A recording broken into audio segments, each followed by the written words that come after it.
Bonjour à tous et bienvenue dans un nouvel épisode de HT & Technology. Aujourd'hui, je vais vous parler d'une problématique qui concerne les PFAS. Dans cette vidéo, nous allons comprendre ce que sont les PFAS, nous allons discuter de leur cycle de vie, de leur présence dans notre quotidien.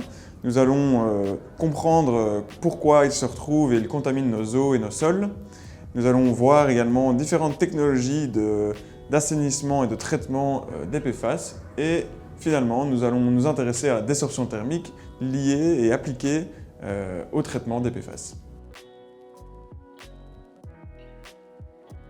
Que sont les PFAS? Les PFAS, les substances perfluoroalkylées, sont une famille de composés chimiques qui sont composés d'une chaîne de carbone plus ou moins longue qui sont tous liés à des atomes de fluor.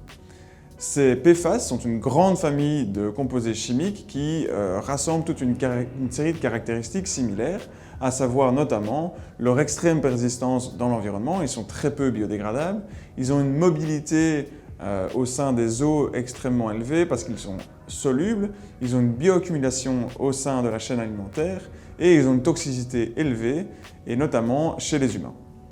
L'ensemble de ces caractéristiques l'ont fait qualifier de POP, c'est-à-dire de Persistent Organic Pollutants, au sein de la Convention de Stockholm.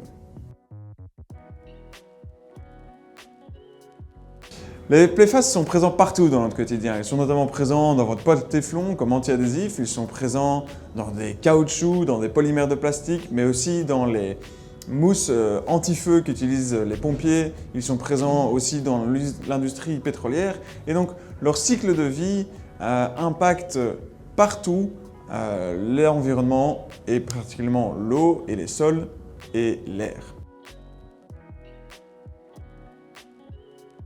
Comme je l'ai déjà mentionné, les PFAS sont extrêmement toxiques et notamment pour la santé humaine. Les conséquences sur la santé sont multiples et variables. Ils induisent des cancers, des retards de développement, ils induisent toute une série de pathologies et qui continuent à être étudiées et à faire l'objet de nombreuses recherches. Mais ce qui est certain, c'est que la présence de PFAS dans les eaux et dans la chaîne alimentaire induisent toute une série de problèmes sanitaires et de santé sur l'humain de manière générale.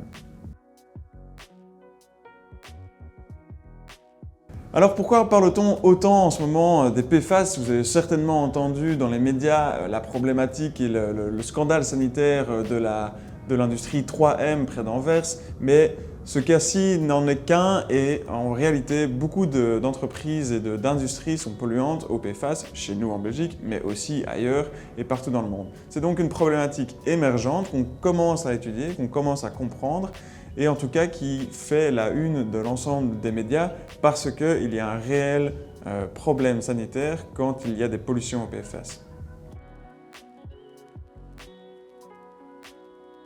Chez Amherst Technologies, nous nous intéressons particulièrement aux contaminations des sols par les PFAS.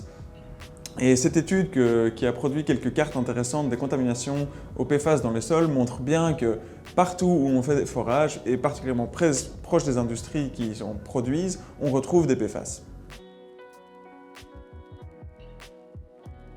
Aujourd'hui, de plus en plus de méthodologies, de techniques d'assainissement des sols existent pour traiter les PFAS dans les eaux et aussi dans les sols. Mais ça reste une problématique assez importante qui est encore très difficile à gérer. C'est pourquoi Amherst Technologies aimerait et commence à développer sa technologie de désorption thermique sur les PFAS. Il a été prouvé et démontré via de différentes études en laboratoire que les PFAS peuvent se désorber grâce à la désorption thermique.